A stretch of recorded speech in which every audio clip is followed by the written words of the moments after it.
Kita semua tahu bahwa umat Muslim suka mengklaim bahwa Islam adalah agama perdamaian. Jika itu benar, maka semakin ekstrim seorang Muslim, seharusnya dia semakin damai. Salah. Kita semua tahu apa yang dimaksud dengan Muslim ekstremis. Sama seperti itu, Muslim suka mengklaim bahwa Islam menghormati perempuan seperti tidak ada agama lain yang melakukannya. Jika itu benar, maka perempuan Muslim seharusnya paling aman di tempat paling suci Islam, yaitu Ka'bah, kan? Salah lagi. Saya punya beberapa video untuk membuktikannya. Lihat ini. Lihat bagaimana perempuan diperlakukan di tempat paling suci Islam. Sebenarnya dengarkan penjelasan seorang perempuan Muslim tentang itu. Oke, jadi saya melihat video itu kemarin dan saya berteriak karena saya mengalami hal yang persis sama saat saya berusia 20 tahun dan saya pergi umrah. Dan seseorang benar-benar meremas pantat saya dengan kuat saat saya sedang berjalan mengelilingi Ka'bah untuk umrah. Dan itu membuat saya sangat terkejut. Dan saya seperti berteriak. Saya langsung memberitahu ibu saya, keluarga saya yang ada di sekitar saya. Dan semua orang hanya berkata, itu memang sesuatu yang sering terjadi di sini. Ya Tuhan, bayangkan saja itu. Bahkan saudara laki-lakimu bilang, ya itu tidak apa-apa, si Abdul kecil meremas pantatmu di sana. Tidak apa-apa. Jangan khawatir tentang itu. Lanjutkan saja. Lalu kamu naik sedikit lagi. Dan kemudian Muhammad meremas pantatmu. Seperti itu terjadi lagi. Kali ini Muhammad yang di sana itu. Tidak apa-apa. Kamu tahu, kamu naik sedikit lagi. Lalu rasanya, oh kali ini itu saudaramu sendiri. Bercanda. Tidak. Seperti itu memang sering terjadi di sini. Tempat ini memang terkenal karena hal itu. Dan aku benar-benar terkejut. Sejujurnya, hal terbesar yang aku pelajari dari momen itu adalah aku bukan seseorang yang berhijab. Aku tidak memakai hijab. Lalu kenapa kamu pergi ke sana sejak awal? Kamu pikir itu akan menyenangkan? Dan aku juga tidak memakai baju longgar saat keluar. Kamu tahu, aku pakai celana olahraga kalau aku mau. Aku pakai celana jeans ketat kalau aku mau. Dan pada saat itu, aku baru sadar kalau semua itu tergantung pada niat seseorang. Kalau mereka memang ingin memandangmu seperti itu, kalau mereka ingin melakukan hal itu padamu, mereka akan melakukannya dan memandangmu seperti itu. Bahkan saat mengenakan nikab atau burka, biar aku tunjukkan ini padamu. Dulu aku sering menunjukkan ini. Lihatlah ini. Lihatlah ini. Ini terjadi di Pakistan. Wanita ini sedang mengenakan pakaian tertutup penuh dan pria ini melihatnya. Berbalik arah, lalu kembali dan meremas, mencubit bokongnya.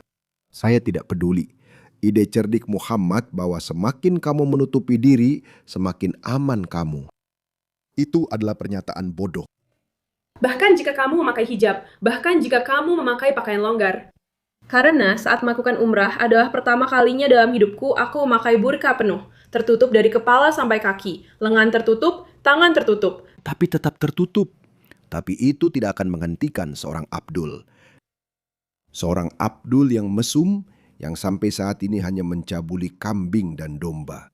Sekarang dia seperti wokong di mana-mana. Jadi apa yang dikatakan? Kamu tahu, kita punya banyak bukti video. Lihat ini. Lihat ini. Lihat ini. Ingat apa yang terjadi? Ya ampun, dia menangis. Menangis minta tolong. Keluarkan aku dari sini. Ya Tuhan. Aku merasakan sesuatu. Tolong jauhkan ponselmu dariku. Jangan dekatkan, itu ponsel. Ya Tuhan. Jadi saya tidak meremehkan hal ini. Saya hanya ingin mengatakan bahwa saya benar-benar menggunakan ini sebagai peringatan untuk wanita muslim lainnya. Jangan pergi ke sana. Dan kamu tahu kenapa? Apa yang mereka coba lakukan? Mereka mencoba menyentuh batu itu.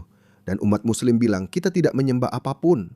Semua muslim ini, mereka hanya mencoba mencium batu itu yang sebenarnya adalah batu dari luar angkasa. Dan umat muslim percaya bahwa batu itu berasal dari jannah, dari surga, dari surganya umat muslim. Ya, memang kamu ingin melakukannya. Ya ampun, kenapa ada orang yang melakukan itu? Kenapa kamu melakukan itu kepada orang yang kamu cintai? Para wanita ini trauma seumur hidup. Alhamdulillah. Ya ampun, mereka semua benar-benar begitu. Ini luar biasa, lihat dia. Aku harap dia keluarganya. Aku rasa dia melindunginya. Bukan itu, kamu belum lihat apa-apa. Lihat ini, aku masih punya lagi. Lihat itu. Subhanallah. Subhanallah. Allah.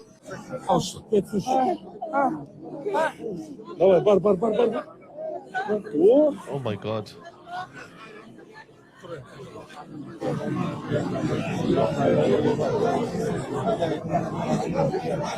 Ismon.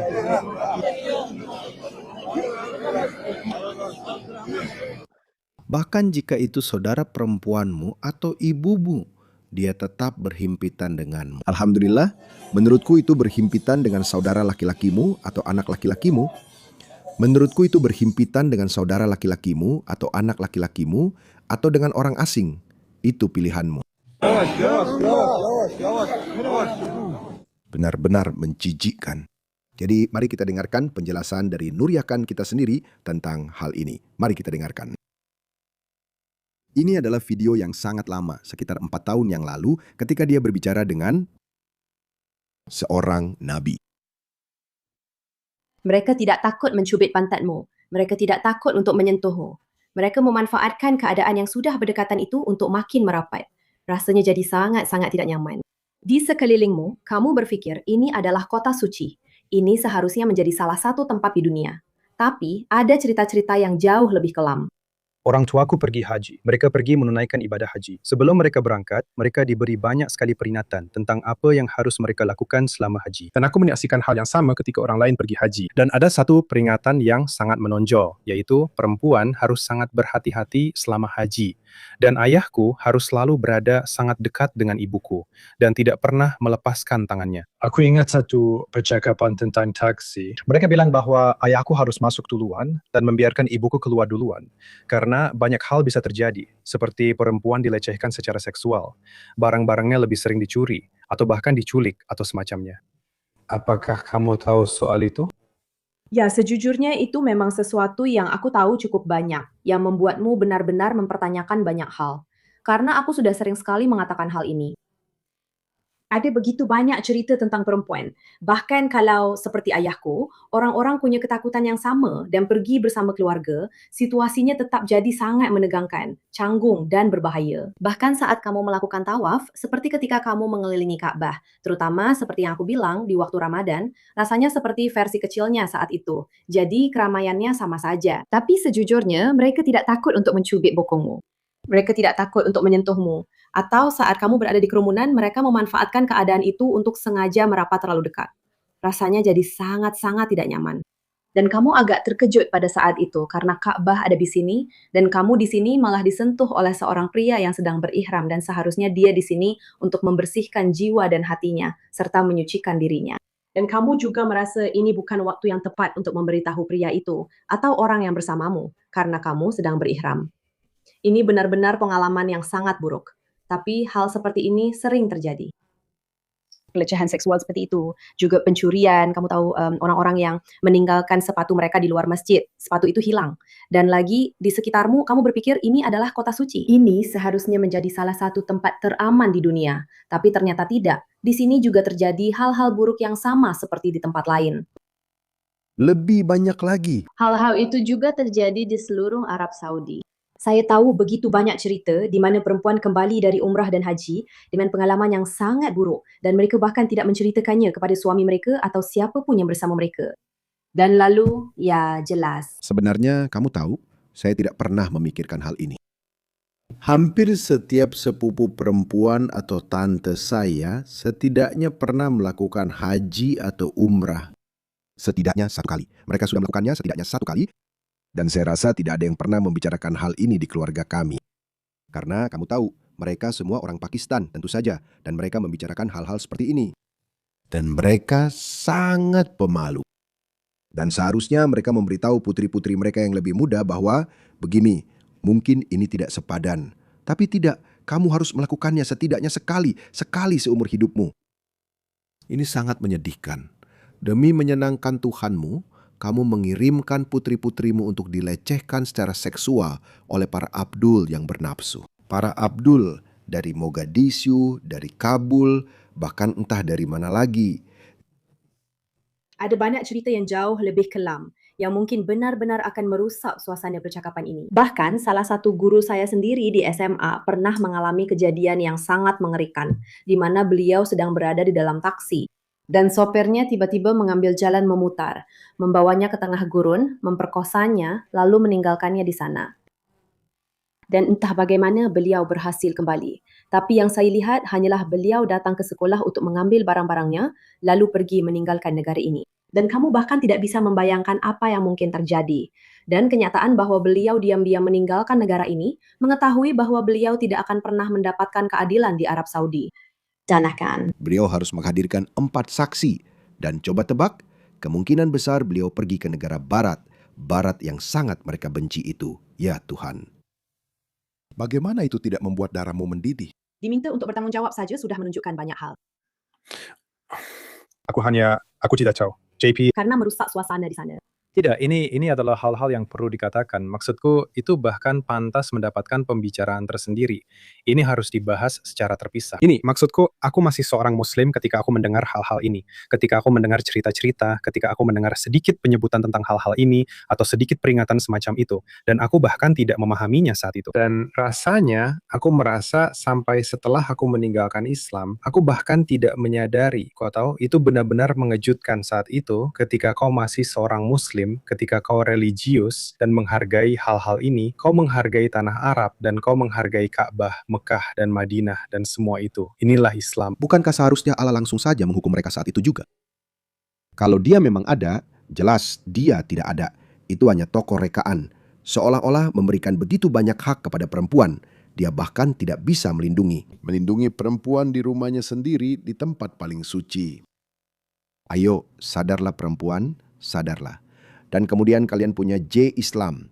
Teman-teman, tahukah kalian bahwa Islam memberikan lebih banyak hak kepada perempuan dibandingkan agama lain manapun? Secara lucu digambarkan sebagai Lebih banyak hak dan lebih banyak sindiran. tempat yang aman. Kamu tahu, tempat di mana kamu mencari perlindungan.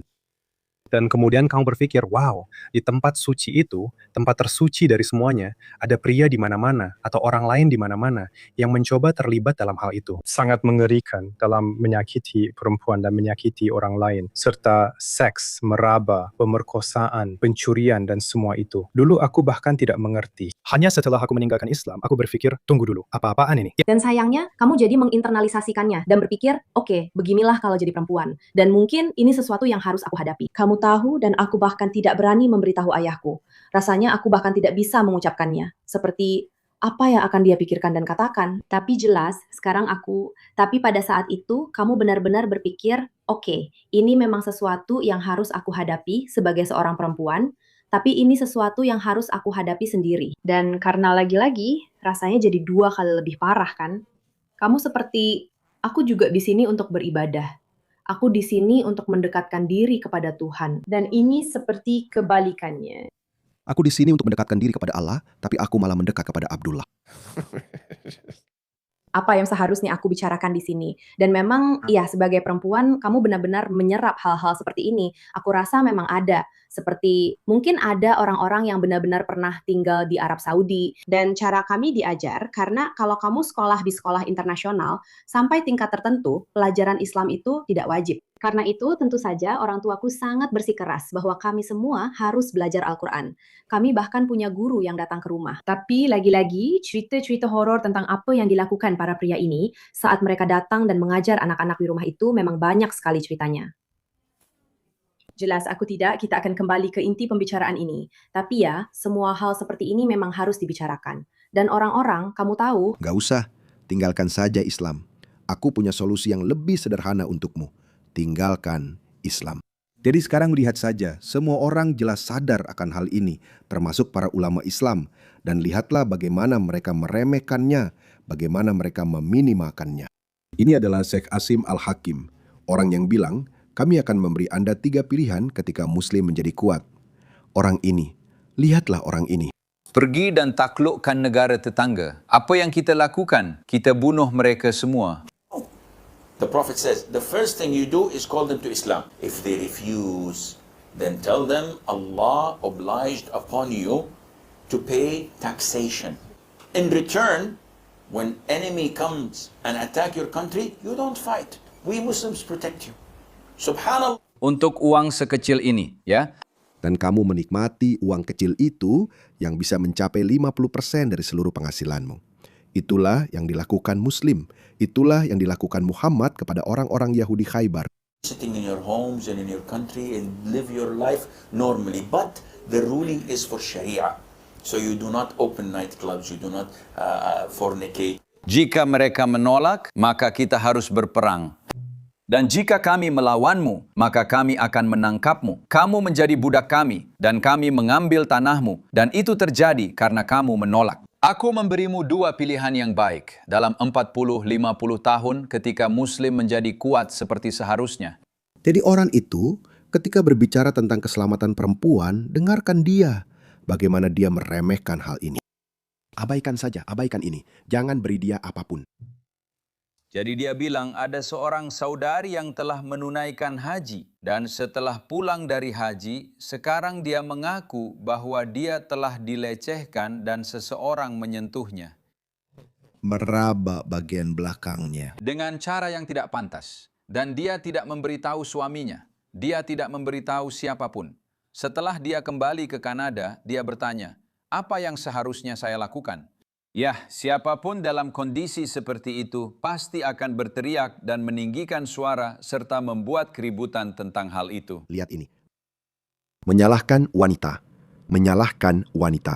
Seseorang meraba kamu, seseorang menyentuhmu secara tidak pantas. Baik kamu di haram, di masjid, atau di pengadilan tertinggi. Ini bukan alasan. Kamu harus berteriak, berbalik, dan memarahi orang itu. Buat keributan agar semua orang tahu apa yang telah dia lakukan. Tapi jika kamu baru membicarakannya setelah 1 atau 2 hari, atau bahkan 1 jam, apalagi setelah sebulan, hal itu tidak ada nilainya, karena tidak ada orang yang bisa dibicarakan, dan tidak ada cara untuk memverifikasi apa yang telah terjadi. Oh, memverifikasi. Nah, lihat, disitulah letak masalahnya. Bayangkan dia berkata, dia baru saja memegang pantatku. Tidak, saya tidak memegang. Saya seorang Muslim. Allahu Akbar, kamu wanita pembohong. Apa ada 5 atau 6 pria lain bersamanya? Kamu hanya punya suamimu yang kamu tahu. Bukan, katakan saja, dia bukan pria yang kekar. Pokoknya kamu tahu, apa yang akan kamu lakukan? Kamu akan membuat keributan. Dan bagaimana itu akan membantumu? Itu tidak akan membantumu. Itu memang tidak akan membantumu. Inilah alasan kenapa kebanyakan wanita sebenarnya tidak mengatakan apa-apa. Jadi ya, saya akan menyarankan siapapun yang mengalami pelecehan seperti ini untuk membuat keributan langsung di tempat. Teriak dan panggil orang untuk membantu. Ya, dan tunjukkan siapa pelakunya. Baiklah, mari kita lihat apakah itu berhasil. Sepertinya putri, istri, dan ibu Syekh Asim Al-Hakim belum memberitahunya bahwa mereka juga pernah dilecehkan dan dia tidak melakukan apa-apa. Asim, itu benar-benar terjadi. Seseorang juga melecehkan perempuan di keluargamu di Ka'bah. Itu benar-benar terjadi. Sudah terjadi berkali-kali. Sial. Ngomong-ngomong soal pelecehan, pemerintah Finlandia baru saja merilis statistik ini. Lihatlah ini. Soal pemerkosaan, orang Somalia 20 kali lebih mungkin melakukan tindakan pemerkosaan, nomor 2, dibandingkan orang Denmark rata-rata. Maaf, maksud saya bukan pemerintah Finlandia. Ini adalah statistik resmi yang dirilis oleh pemerintah Denmark. Orang Palestina, orang Afghanistan, orang Irak, mereka semua Muslim. Pemerkosaan, juga pelecehan. Orang Suriah ada di urutan teratas. Lalu Myanmar, Afghanistan. Myanmar adalah tambahan di sana. Tapi lihat yang lainnya. Untuk kasus seksual, sepertinya hanya 2 ini yang kita punya. Semuanya Muslim. Semuanya Muslim. Ada sesuatu tentang mereka. Mereka suka melecehkan perempuan. Itu masalah budaya. Lihat ini. Ada lagi rekaman perempuan Muslim yang dilecehkan di tempat paling suci dalam Islam, Ka'bah. Lihat itu. Ini adalah seorang wanita Pakistan. Ya Tuhan, lihat itu. Lihat itu. Dia benar-benar mencengkeramnya. Dan dia bilang, tinggalkan aku sendiri. Ya Tuhan, lihat itu. Astaga, kenapa kamu pergi ke sana wanita bodoh? Dia akan trauma seumur hidup. Seorang pria baik mengangkat kedua tangannya, seperti, aku nggak mau ikut-ikutan, aku nggak mau melakukan ini. Lihat wanita ini, astaga, dia melindunginya, semoga beruntung. Apa ini omong kosong? Kenapa repot-repot? Apa yang akan kamu dapatkan? Umat muslim percaya jika mereka mencium batu ini, maka mereka akan masuk surga. Maksudku, betapa bodohnya ini. Betapa bodohnya. Dilecehkan demi masuk surga. Ya, lumayan juga kurasa. Beberapa wanita muslim akan menerimanya dengan senang hati. Oke, ada lagi. Ini tertutup. Tertutup sepenuhnya. Tapi para pria itu tahu apa yang ada di baliknya. Jadi mereka melakukannya. Hanya ingin menciumnya. Dia seorang OBC. Dia jelas masih ada hubungan keluarga dengannya. Semoga saja.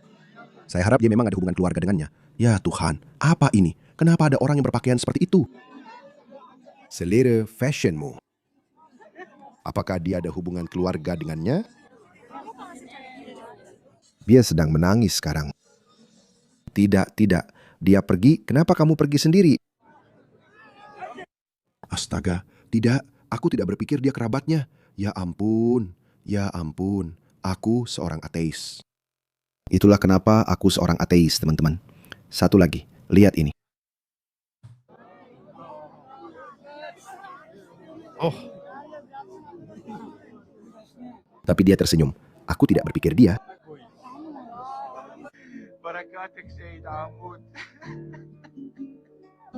Dia sedang terjepit. Itu satu-satunya cara untuk memastikan bahwa wanita yang bersamamu tidak mengalami pelecehan seksual. Itu satu-satunya cara untuk memastikan. Oh, ini adalah tangan orang lain. Tiba-tiba saja muncul entah dari mana. Lihat ini. Tangan Imi. Bukan, itu tangannya. Dia ada hubungan keluarga dengannya, menurutku. Apa yang sedang terjadi di sana?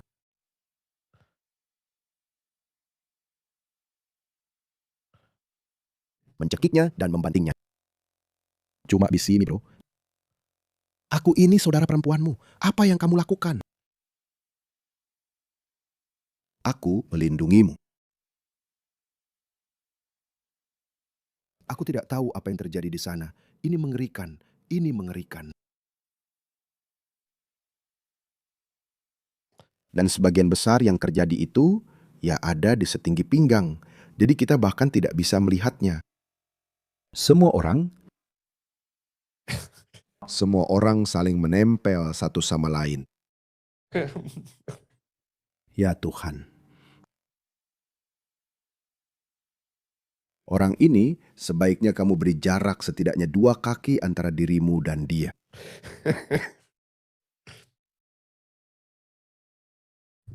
Tuhanku, ini mengerikan. Aku tidak akan pernah mengirim wanita manapun ke sana.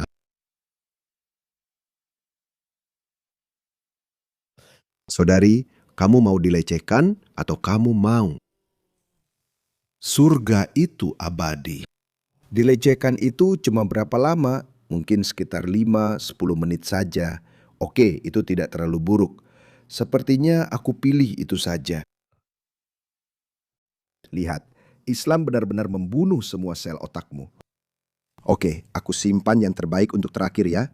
Lihat ini. Ini menjijikkan. Lihat ini. Lihat. Pria ini, kamu mungkin mengira dia ada hubungan keluarga dengannya. Jelas bukan. Lihat itu. Dia benar-benar mengeluarkan penisnya. Itu menjijikkan. Dari tahun 2018, komentar tentang perempuan muslim yang pergi ke Mekah untuk melaksanakan ibadah haji atau umrah mereka. Itu menjijikkan. Jadi, begitulah. Kamu seharusnya tidak pergi melaksanakan haji atau umrah hanya karena alasan itu. Kamu seharusnya tidak melakukan itu.